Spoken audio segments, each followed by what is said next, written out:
Hello बच्चों, अस्सलाम वालेकुम। तो कैसे हैं आप सब? उम्मीद करता हूं कि आप लोग बहुत अच्छे होंगे।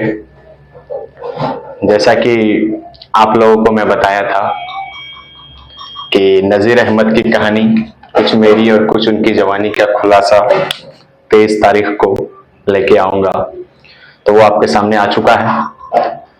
तो आप लोगों जो मैंने नज़ीर अहमद की जिंदगी के बारे में, उनकी मुलाजमत और सब खाका क्या होता है, वो सब हर एक चीज आप लोगों को बताया, मैंने पढ़ाया है। क्या आप लोगों को याद है या नहीं याद है? आप लोग उसको देखिए, जो हमने कहा था उसको स्क्रीनशॉट खींचने के लिए आप लोग स्क्रीनशॉट खींच लिए है ना? स्क्रीनशॉट खींचे हैं तो थोड़ा थोड़ा कभी कभार देखिएगा, तो क्या होगा कि आपका रिवीजन होते रहेगा और याद हो जाएगा। इसी वजह से मैं आप लोगों को ये बात कह रहा हूँ। तो फिर अब अभी हम लोग लेकर के आए हैं नज़ीर अहमद कहानी का पूरा खुलासा लेकर के आए हैं। तो चलिए हम लोग पढ़ते हैं, देखते हैं कैसा लगता है। ठीक, उसके बाद फिर अगले चैप्टर की तैयारी फिर होगी। तो चलिए पढ़ते हैं हम लोग। मिर्जा फरहतुल्लाह बेग, मिर्जा फरहतुल्लाह बेग नज़ीर अहमद का एक अच्छा शागिर्द था। मिर्जा फरहतुल्लाह बेग जो था ना, वो नज़ीर अहमद का एक बहुत अच्छा होनहार अच्छा शागिर्द था, बहुत बढ़िया शागिर्द था। इसलिए वह अपने उस्ताद की जिंदगी को उन्होंने इस खाका का हिस्सा बनाया। ये जो है क्या नाम है, मिर्जा फरहतुल्लाह बेग जो है ना, डिप्टी नजीर अहमद का एक बहुत अच्छा शागिर्द हुआ करता था, शागिर्द था। तो वो क्या किया कि अपना खाका का हिस्सा डिप्टी नजीर अहमद को बनाया। ठीक, नजीर अहमद साहब मतलब डिप्टी नजीर अहमद जो है वो उस्ताद साहब, वो फरमाते हैं कि फरहतुल्लाह बेग जब पढ़ने आते थे तो उनके साथ और एक लड़का मियां दानी भी आता था। जब मिर्जा फरहतुल्लाह बेग डिप्टी नजीर अहमद के यहाँ पढ़ने जाते थे तो उनके साथ एक लड़का और जाता था। कौन? तो उनका नाम था मियां दानी। मियां दानी नाम था। अगले रोज और एक साथी का इजाफा होता है। अगला दिन क्या होता है, जो अगला दिन आता है तो उसमें क्या होता है कि और एक साथी का इजाफा हो जाता है। एक साथी का इजाफा होता है जिसका नाम मिस्टर रजा था। उसका नाम क्या था? मिस्टर रजा था। तो उसका जो इजाफा होता है तो उसका नाम मिस्टर रजा था। जिस दिन मिस्टर रजा पढ़ने आए उसी दिन नजीर अहमद जब पढ़ने आया तो उसी दिन क्या होगा कि वो गुस्से का शिकार हो जाता है। वो गुस्से का शिकार हो जाता है, डिप्टी नजीर अहमद के, इसका मतलब गुस्से का शिकार हो जाता है। फिर शिकार हो गया और वो दूसरे दिन से पढ़ने नहीं आता है। वो क्या होता है कि दूसरे दिन से वो पढ़ने नहीं आने लगता है। ठीक, मियां दानी शेर खानी और फरहतुल्लाह बेग एराब की गलती करते थे।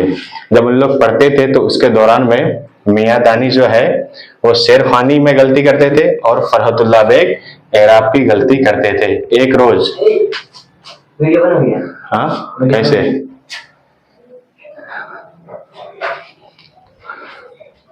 वीडियो चल रहा नहीं है? नहीं चल रहा है। हाँ चल रहा, मुझे करना पड़ेगा। एराब की गलती होते थे और एक रोज क्या होगा कि वो एराब की गलती करते थे। एक रोज इबारत पढ़ने के दौरान फरहतुल्लाह बेग से गलती हो जाती है।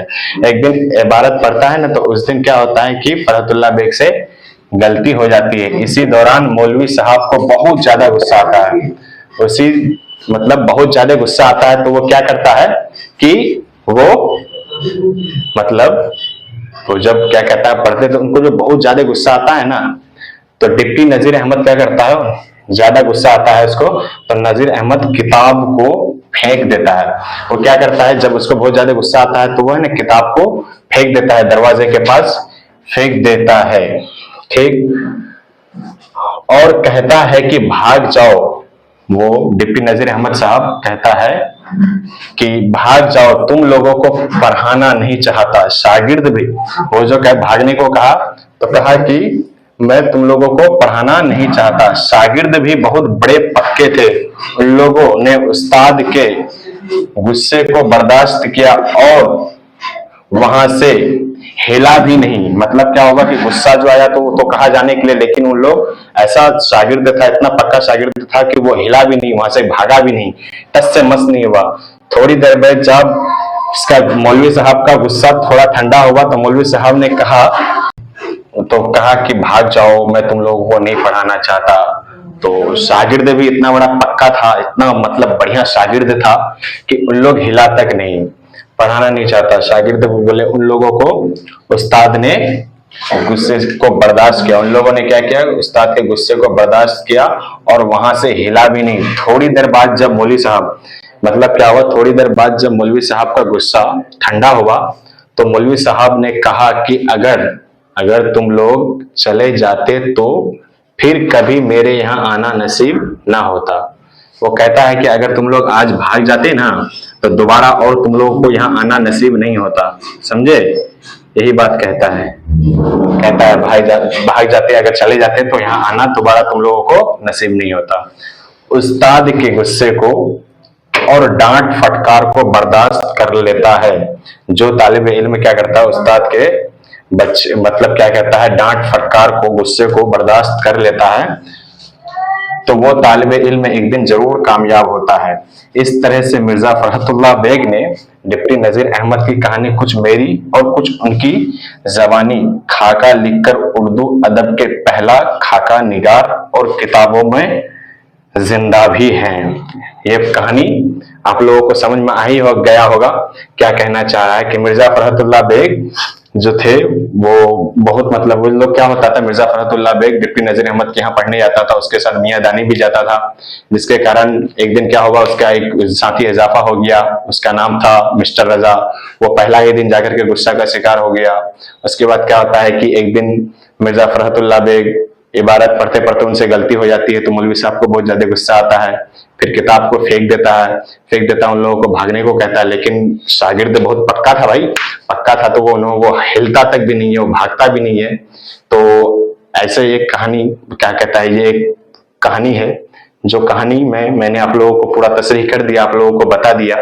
तो कैसा लगा मेरा ये वीडियो आप लोगों को? उम्मीद करता हूं कि आप लोगों को अच्छा ही लगा होगा और इसका स्क्रीनशॉट आप लोग रख लीजिएगा क्योंकि बहुत काम आने वाला है। ये पूरा कहानी का एक निचोड़ है, वो जो पूरा कहानी है उसका निचोड़ इसी में हमने लिख दिया है। बहुत बड़ा कहानी है लेकिन आप लोग पूरा कहानी पढ़ के समझ नहीं पाइएगा, इसी वजह से मैं आपको कहता हूं कि इसको आप लोग रखिएगा।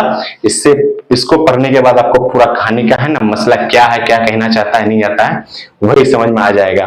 बात रही सवाल व जवाब, तो सवाल जवाब आप लोग क्या कीजिएगा, आप लोग जवाब कैसे कीजिएगा, आप लोग बोर्ड में अगर कीजिएगा तो मैं बोर्ड में भी करा दूंगा। अगर आप लोग कहिएगा कि नहीं हजरत नहीं सर, आप लोग क्या कीजिए कि कॉपी में सवाल वो जवाब लिख करके उसका हमको पीडीएफ करके भेज दीजिए तो मैं वो भी कर दूंगा। आप लोग कमेंट कीजिएगा, अगर सवाल जवाब आप लोग को पीडीएफ चाहिए तो मैं अपना नंबर में दे दूंगा आप लोगों को, सबको व्हाट्सएप में हाई लिख के भेजिएगा, ठीक।